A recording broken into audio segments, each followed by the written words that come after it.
Hello students, मैं doctor Pradyumna Sharma. जैसा कि आप जानते हैं, हमने लास्ट लेक्चर में क्रेडिट कंट्रोल करने के कुछ मैकेनिज़म्स और कुछ टूल्स हमने समझे थे। स्पेशली हमने क्वांटिटेटिव टूल्स को पिछले लेक्चर में बड़ा डिटेल में समझा है। हमने पिछले पूरे लेक्चर में काफ़ी मेहनत करके ये जाना है कि किस तरीके से मार्केट में मनी की क्वांटिटी को कंट्रोल किया जाता है। ठीक है, तो अब जो हमारा ये वाला लेक्चर है, इसमें हम बात करेंगे कि मनी सप्लाई या क्रेडिट को क्वालिटेटिवली किस तरीके से कंट्रोल किया जा सकता है। ठीक है, चलिए तो हम बात करते हैं।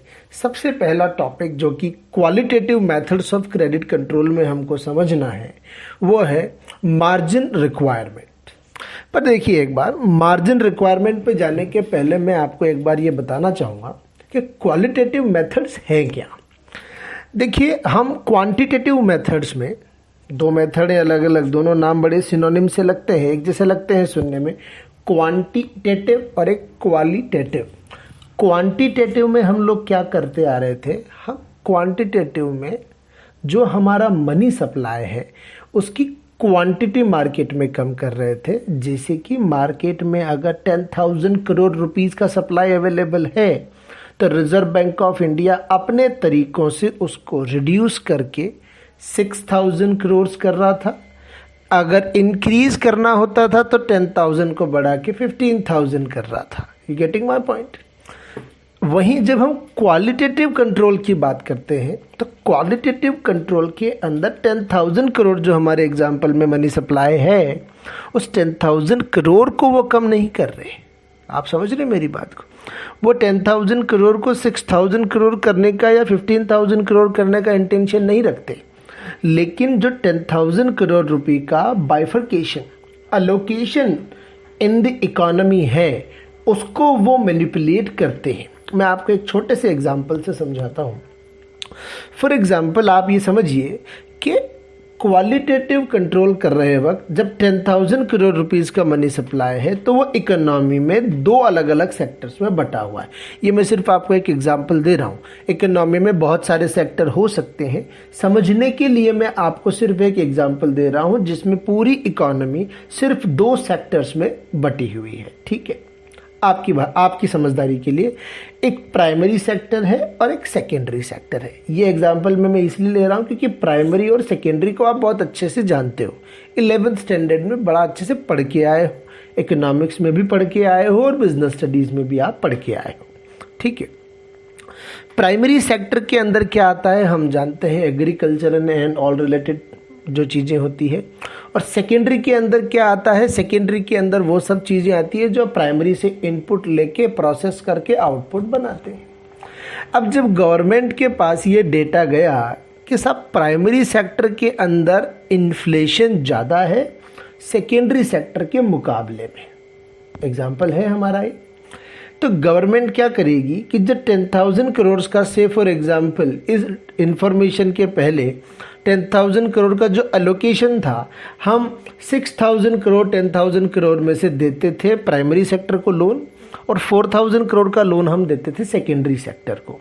ठीक है, अब जब ये पता लगा कि प्राइमरी सेक्टर में इन्फ्लेशन है तो प्राइमरी सेक्टर में मनी सप्लाई को कंट्रोल करना है, सेकेंडरी सेक्टर में तो कुछ नहीं बिगाड़ा, उनको कुछ चेंज नहीं करना, तो हम क्या करेंगे, प्राइमरी सेक्टर के अंदर जो 6,000 करोड़ का मनी सप्लाई है उसमें से 3,000 करोड़ कम करके कहाँ दे देंगे, सेकेंडरी सेक्टर में। तो देखिए अब क्या हो गया, 3,000 करोड़ मनी सप्लाई हो गया प्राइमरी सेक्टर में और 7,000 करोड़ का मनी सप्लाई क्रिएट हो गया सेकेंडरी सेक्टर में। ठीक है, तो अभी भी 10,000 करोड़ का ही मनी सप्लाई है, लेकिन हमने अलोकेशन चेंज कर दिया। पहले जहाँ पे 6,000 एंड 4,000 का रेशो था, अब वही रेशो 3,000 एंड 7,000 का हो गया। इसे हम बोलते हैं क्वालिटेटिव क्रेडिट कंट्रोल। हमने सेक्टर वाइज, हमने सेगमेंट वाइज कंट्रोलिंग कर ली। क्लियर है। पहला method margin requirement. Margin requirement से क्या किया जाता है, किस तरीके से reserve Bank of India money supply को कम या ज़्यादा करती है। मार्जिन रिक्वायरमेंट का मतलब ये होता है कि आपने मुझसे लोन लिया से 1 करोड़ रुपए का बैंक से आपने, फॉर एग्जांपल मैं एक बैंक हूं, आपने मुझसे एक लोन लिया है 1 करोड़ रुपए का, मैं आपसे बोलूंगा सर कुछ गिरवी रखिए। बिना कुछ गिरवी रखे लोन नहीं देता बैंक। बैंक ने आपसे जो चीज़ गिरवी के लिए मांगी है कि अगर आपको लोन चाहिए तो आप कोई चीज़ गिरवी रखिए। आपने बोला कि साहब ये मेरा घर है, 1 करोड़ की प्रॉपर्टी है, ये आप अपने पास जो है एज अ सिक्योरिटी रख लीजिए। मैंने as a security 1 crore rupees की आपकी प्रॉपर्टी ले ली और मैंने आपको लोन दिया। से फॉर एग्जांपल नॉर्मली जो मैं आपको लोन देता हूँ that was like 80 lakh rupees, 80 lakh रुपए का लोन मैं आपको देता हूँ, ठीक है। अब अगर मान लीजिए आप प्राइमरी सेक्टर के हैं, क्योंकि हमने एग्जांपल लिया था प्राइमरी सेक्टर में इन्फ्लेशन है। अगर आप प्राइमरी सेक्टर के हैं तो मुझे आपके सेक्टर में मनी सप्लाई कम करनी है, तो पहले जो 1 करोड़ की चीज़ को गिरवी रख के आपको 80 लाख रुपए का लोन मिल जाता था, मैंने बोला सर अब वो 60 लाख ही मिलेगा।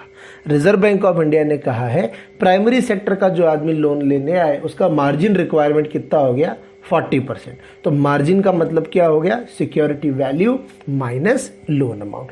पहले 1 करोड़ पे 80 लाख का लोन मिल जाता था, अब 1 करोड़ की चीज पे सिर्फ 60 लाख का लोन मिलता है। क्लियर है? ये तो हो गया इन्फ्लेशन कंट्रोल करने के लिए।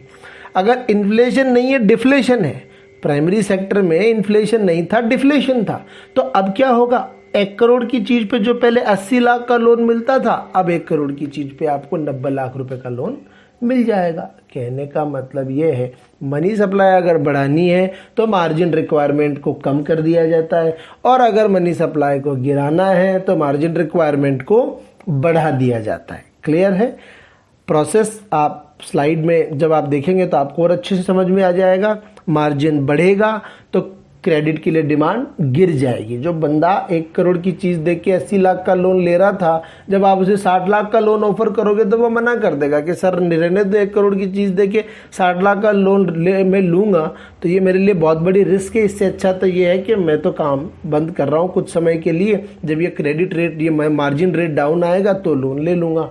ठीक है, इससे क्या होगा, वो लोन नहीं लेगा तो मनी सप्लाई गिर जाएगी। मनी सप्लाई गिर जाएगी तो इन्फ्लेशन ऑटोमेटिक कंट्रोल में आ जाएगा। इसका वाइसी वर्सा होगा, जब हमको मनी सप्लाई इंक्रीज करनी होगी तो मार्जिन को हम कम कर देंगे। मार्जिन कम तो डिमांड ज़्यादा बढ़ जाएगी। 80 मिल रहा था 90 मिल रहा है, सब लोग लोन लेना चाहेंगे। 80 लाख की जगह 90 लाख का लोन मिल रहा है तो सब लोग लोन लेने आएंगे तो जेबों में पैसा ज़्यादा पहुंचेगा तो मनी सप्लाई बढ़ गई तो ऑटोमेटिक डिफ्लेशन कंट्रोल में आ जाएगा।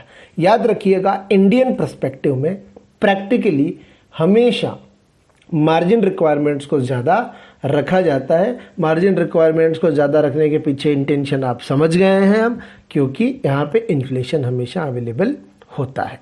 ठीक है, आगे जो नेक्स्ट मेथड इन्फ्लेशन को क्रेडिट को कंट्रोल करने के लिए हम यूज करते हैं क्वालिटेटिव में, that is rationing of credit. Rationing of credit का मतलब बिल्कुल वही है जो हमने पहले समझा कि हम सेक्टर वाइज कुछ कोटा फिक्स कर देते हैं कि आप प्राइमरी सेक्टर को से 4000 करोड़ से ज्यादा का लोन नहीं दे सकते।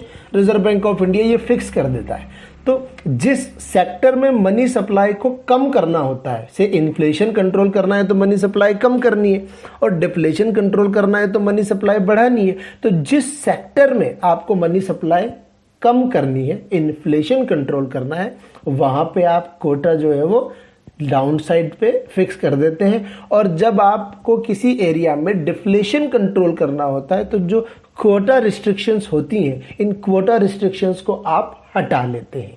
तो अगर आपने क्रेडिट रेशनिंग अप्लाई की है तो उस पर्टिकुलर सेक्टर में मनी सप्लाई कम हो जाएगी। आपने बैंक्स को बोल दिया कि प्राइमरी सेक्टर का कोई भी बंदा लोन लेने आए, कुछ भी प्रॉपर्टी गिरवी रखे, 20 लाख से ज्यादा का लोन देना ही नहीं है। कितना स्ट्रांग आदमी क्यों ना हो, 20 लाख से ज्यादा का लोन देना ही नहीं है। तो लोगों को 20 लाख से ज्यादा का लोन मिलेगा ही नहीं, चाहे उसके पास प्रॉपर्टी कितनी हो, चाहे वो कोई भी चीज गिरवी देने को तैयार हो, लेकिन 20 लाख से ऊपर लोन नहीं मिलेगा तो नहीं मिलेगा। आरबीआई ने तय कर दिया, क्योंकि तो मनी सप्लाई कम हो गई तो इन्फ्लेशन कंट्रोल हो जाएगा। जब हमको लगा कि प्राइमरी सेक्टर के अंदर अब डिफ्लेशन आ गया है तो डिफ्लेशन को कंट्रोल करने के लिए ये जो कोटा लिमिट थी ये हटा ली। आरबीआई क्या इंस्ट्रक्शन देगा, जितना चाहे उतना लोन दो प्राइमरी सेक्टर को। वो आपसे 100 करोड़ का लोन मांगे, दे दो, कोई प्रॉब्लम नहीं है। आप तो उनको बिना सिक्योरिटी के भी लोन दे सकते हो। So that is called withdrawal of credit rationing. तो क्रेडिट रेशनिंग हट गई तो मनी सप्लाई बढ़ जाएगी, मनी सप्लाई बढ़ जाएगी तो डिफ्लेशन कंट्रोल में आ जाएगा। ठीक है। क्वालिटेटिव के अंदर तीसरा और मोस्ट इंपॉर्टेंट मेथड जो कि अभी अभी इंडिया में इस्तेमाल भी किया गया, हालांकि उसका इंटेंशन कुछ और था, लेकिन उसको जिस तरीके से इस्तेमाल किया गया वो क्रेडिट कंट्रोल का मेथड भी होता है, जो अभी भी इस्तेमाल कर रही है government during the covid pandemic. Moral suasion. Moral suasion का मतलब क्या होता है, मोरालिटी के बेसिस पे आपको इन्फ्लुएंस किया जाता है कि अगर मान लीजिए आप इन्फ्लेशन प्रॉन एरिया में हैं, आपकी सेगमेंट में अगर इन्फ्लेशन ज़्यादा है तो आपसे बोला जाएगा कि आप देशभक्ति दिखाइए और खर्चा कम कीजिए। अगर आप डिफ्लेशन एरिया में हैं तो आपको मोटिवेट किया जाता है अलग अलग तरीके से कि आप बाज़ार में आइए और खर्चा कीजिए, ताकि जो गरीब मजदूर आदमी, छोटी दुकान वाला आदमी है, उसको पैसा मिल सके और इकोनॉमी का साइकिल चल सके। तो जब रिजर्व बैंक ऑफ इंडिया को मोरालिटी के बेसिस पे मार्केट में क्रेडिट सप्लाई को कंट्रोल करना होता है, मनी सप्लाई को कंट्रोल करना होता है, तो उसके लिए वो 2 तरीके की पॉलिसी अपना सकता है। और ध्यान रखना, ये सिर्फ एडवाइजरी फॉर्मेट में होता है प्राइमरीली। सबसे पहले जब इसको इस्तेमाल किया जाता है तो एडवाइजरी के फॉर्मेट में ही इस्तेमाल किया जाता है। सजेशन देते हैं, कोई लॉ या पॉलिसी बना के जो है इम्पोज नहीं किया जाता। पहला, इन्फ्लेशन स्ट्रिक्ट लॉन पॉलिसी, मतलब लोगों के पास पैसा नहीं जाना चाहिए, पैसा कम जाएगा तो खर्चा कम करेंगे। तो बैंकों को सलाह दी जाती है कि आप अपनी लोन पॉलिसी जो है उसको बहुत स्ट्रिक्ट बना दीजिए। 5 साल का इनकम टैक्स का रिटर्न मांगिए लोगों से, आप लोगों से उनका सारा जो पुराना बैकग्राउंड डेटा है वो सब कुछ मांगिए। जो चीज़ वो आपके पास गिरवी रखने आ रहे हैं उनके सारे टाइटल डॉक्यूमेंट्स मांगिए। तो आप पॉलिसी को इतना स्ट्रिक्ट बनाइए कि लोग लोन लेने से घबराएं, कम लोन लें, तो इन्फ्लेशन कंट्रोल में आ जाएगा। डिफ्लेशन है तो आप अपनी पॉलिसी को लिबरल बनाएं। लिबरल बनाने का मतलब है 1 साल के इनकम टैक्स रिटर्न पे लोन दे दीजिए। जिनका जन धन खाता है, जो लोग बहुत गरीब हैं, उनसे कोई इनकम टैक्स का रिटर्न आप मत मांगिए। कोई प्रॉपर्टी का आप लोगों से गिरवी मत लीजिए। किसान आदमी को आप डायरेक्ट लोन दीजिए बिना कोई गारंटी के। तो इस तरीके की पॉलिसी आप अपनाएंगे तो लिबरल लोन पॉलिसी है। इससे लोगों के पास बहुत पैसा पहुंच जाएगा, और जब बहुत पैसा पहुंच जाएगा तो वो लोग इसको खर्च करेंगे और डिफ्लेशन कंट्रोल में आ जाएगा। मोरालिटी के बारे में एक बात याद रखिएगा, reserve Bank of India primarily इसे इम्प्लीमेंट करता है एज एडवाइस, परस्युएशन के फॉर्मेट में। वो आपको सजेशन देंगे, आपके ऊपर कोई प्रेशर नहीं है एज अ बैंकिंग सिस्टम कि आपको एक करना ही पड़ेगा। It's just a suggestion. लेकिन अगर इस सजेशन के बेसिस पे मामला कंट्रोल में नहीं आया तो they will try to create a pressure. They will create a pressure by imposing certain limitations, by imposing certain policy और law, उस तरीके से implement कराएंगे। प्रेशर क्रिएट करने पे भी अगर ये चीज़ कंट्रोल में नहीं आती है, inflation and deflation through morality, तो फिर ये लोग डायरेक्ट एक्शन लेते हैं, और डायरेक्ट एक्शन के अंदर फिर डीमोनेटाइजेशन जैसी एक्टिविटीज़ की जाती हैं। जब डीमोनेटाइजेशन जैसी एक्टिविटीज़ होती हैं तो ऑटोमेटिक मार्केट से पूरा पैसा निकल के पब्लिक का जो है बैंकिंग सिस्टम में वापस आ जाता है, तो लोगों का खर्च करने का कैपेसिटी डाउन हो जाता है। सो परसुएशन, प्रेशर और डायरेक्ट एक्शन, ये 3 स्टेप्स हैं। परसुएशन से काम चल जाए तो बहुत अच्छा है, नहीं चले तो प्रेशर बनाया जाएगा, और प्रेशर से भी काम नहीं चलेगा तो फिर डायरेक्ट एक्शन गवर्नमेंट ले सकती है।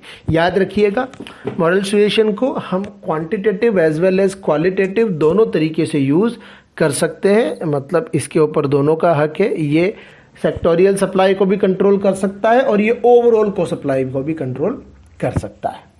फिर अब कुछ छोटी छोटी बातें हैं जो कि इसी टॉपिक से रिलेटेड हैं, जो कि आपके पहले पढ़े हुए कुछ टॉपिक से रिलेटेड हम इसको स्पॉटलाइट नाम दे सकते हैं। ये मैं आपको बताना चाहता हूँ, जो कभी कभी 1 marks 2 marks true false fill in the blanks में आपसे पूछी जा सकती है। ओपन मार्केट ऑपरेशन 2 तरीके के होते हैं। मार्केट में रिजर्व बैंक ऑफ इंडिया जब क्रेडिट कंट्रोल करने जाएगा तो वो दो तरीके का इस्तेमाल कर सकता है, दो तरीके की चीज़ों को इस्तेमाल कर सकता है। ओपन मार्केट ऑपरेशन दो तरीके से कर सकता है। आप ये समझिए, जब reserve Bank of India directly market में इन्वॉल्व हो जाता है तो हम उसे ओपन मार्केट ऑपरेशन कहते हैं। तो एक तो आउटराइट ओपन मार्केट ऑपरेशन है। तो आउटराइट ओपन मार्केट ऑपरेशन तो हमने ऑलरेडी डिस्कस कर लिया इसके पहले वाले लेक्चर में। जब रिजर्व बैंक ऑफ इंडिया अपनी सिक्योरिटीज, अपने शेयर्स, डिबेंचर्स, सर्टिफिकेट्स मार्केट में डायरेक्ट बेच रहा है, मार्केट में जाके वो डायरेक्ट ऑफर कर रहे हैं कि हमारी सिक्योरिटीज खरीद लो, खरीदोगे तो मनी सप्लाई लौट के हमारे पास आ जाएगी, तो इन्फ्लेशन कंट्रोल हो जाएगा।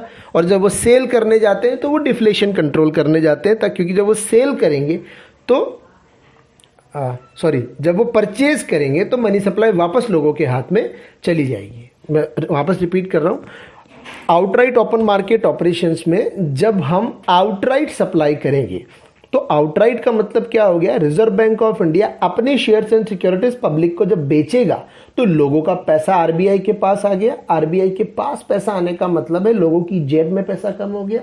जेब में पैसा कम हो गया तो मनी सप्लाई कम हो गई। मनी सप्लाई कम हो गई तो ऑटोमेटिक ही इन्फ्लेशन कंट्रोल में आ जाएगा। जब reserve Bank of India market से अपने ही शेयर सिक्योरिटीज वापस रीपरचेज करने जाएगा, बाय बैक करने जाएगा, खरीदने जाएगा वापस, तो जब वो खरीदेगा तो पैसा लोगों की जेब में पहुंचेगा, आरबीआई की तरफ से पे करेगा उन्हें। जब लोगों की जेब में पैसा पहुंचेगा तो मनी सप्लाई इंक्रीज हो जाएगी, और जब मनी सप्लाई इंक्रीज हो जाएगी तो हमको पता है डिफ्लेशन कंट्रोल में आ जाएगा। दूसरा ओपन मार्केट ऑपरेशंस का टाइप है रेपो। रेपो के बारे में भी हम ऑलरेडी पढ़ चुके हैं, बस छोटी छोटी बातें मैं आपको और बता देता हूँ। आपके एग्जाम में कभी 3 मार्क्स क्वेश्चन में आपसे पूछा जा सकता है that as a tool repo successful कैसे होगा।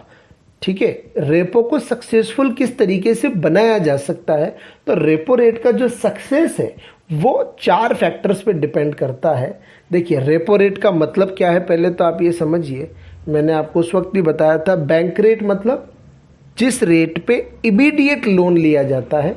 बैंक रेट का मतलब बताया था जिस रेट पे इमीडिएट लोन लिया जाता है by the banks from the reserve Bank of India. और जब एक नॉर्मल इंटरेस्ट रेट पे हम रिजर्व बैंक ऑफ इंडिया के पास जाते हैं लोन लेने के लिए, तो जिस इंटरेस्ट रेट पे हमें लोन मिलता है उसे हम बोलते हैं रेपो रेट। ठीक है, नाउ रेपो रेट का सक्सेस होना किस बात पे डिपेंड करता है। पहली बात तो banking system reserve Bank of India पे कितना डिपेंडेंट है, मतलब बैंक्स कितना लोन लेते हैं आरबीआई से। अगर बैंक्स आरबीआई से लोन लेते ही नहीं है तो आप रेपो को बढ़ा लो घटा लो कोई फर्क नहीं पड़ता, उससे बैंकिंग सिस्टम तो जाता ही नहीं है आरबीआई के पास। बैंकिंग सिस्टम बोलता है हमारे पास बहुत पैसा है, आपसे हमें पैसे की जरूरत नहीं है। Then demand sensitivity of the currency, आपकी इकोनॉमी में करेंसी फ्लो कितना स्पीडी है, लोगों को कितना जल्दी जल्दी पैसा चाहिए। Industrialist, businessman, agriculturist, simple consumer कितना जल्दी लोन लेने और पे करने वापस आता है। तो जो सेंसिटिविटी है करेंसी की, कितना ज़्यादा वो डिमांड किया जाता है उस पर डिपेंड करता है। अगर डिमांड ज़्यादा है तो रेपो सक्सेसफुल होगी, अगर डिमांड ज़्यादा नहीं है तो रेपो की सक्सेस नहीं होगी। Then interest rate in the money market. हाँ, अब आप इसको ध्यान से समझिएगा। Bank Reserve Bank of India से लोन ले रहे हैं, लेकिन हमको पता है इंडिया जैसी कंट्री में एक ऑल्टरनेटिव सिस्टम ऑफ लोनिंग भी चलता है, जिसको हम बोलते हैं ये बट्टे पे पैसा लेना। हिंदी में तो बट्टे पे पैसा लेने का मतलब होता है कि हमने किसी से भी उधार पैसा ले लिया, मार्केट में बैठे हुए किसी ट्रेडर से हम बैंक के पास गए ही नहीं। हमको जो पैसा चाहिए होता है, हमने जो मनी लेंडर्स होते हैं मार्केट के अंदर अदर देन बैंक्स, उनसे पैसा ले लेते हैं। तो जो मार्केट में other than banking system parallel जो लोग लोन प्रोवाइड कराते हैं, मेरे पास पैसा रखा हुआ है एक्स्ट्रा, मान लीजिए 2, 5, 10 लाख रुपए, मैंने आपको वो उधार दे दिया, तो आपको अगर 10 लाख रुपए चाहिए तो आप बैंक के पास गए ही नहीं। अगर आपकी कंट्री का पैरेलल मनी मार्केट, जहां से लोगों को आसानी से पैसा उधार मिल जाता है अदर देन बैंक्स, वो अगर बहुत स्ट्रांग है, अगर आपके यहाँ मनी मार्केट बहुत स्ट्रांग है और बहुत ही कॉम्पिटिटिव इंटरेस्ट रेट पे लोन दे देता है, बैंक से मिलता है 12% पे और आपको मनी मार्केट से भी मिल गया मान लीजिए 12% से, तो फिर आप बैंक के पास नहीं जाएंगे। बैंक में बहुत सारी फॉर्मेलिटीज है। इवन आपको मनी मार्केट से 13% पे भी मिल गया, 14% पे भी मिल गया, तो भी आप बैंक के पास नहीं जाएंगे। फॉर्मेलिटी है, बहुत सारे लफड़े हैं, कागजी कार्रवाई है, गिरवी रखते हैं, there are so many compliances.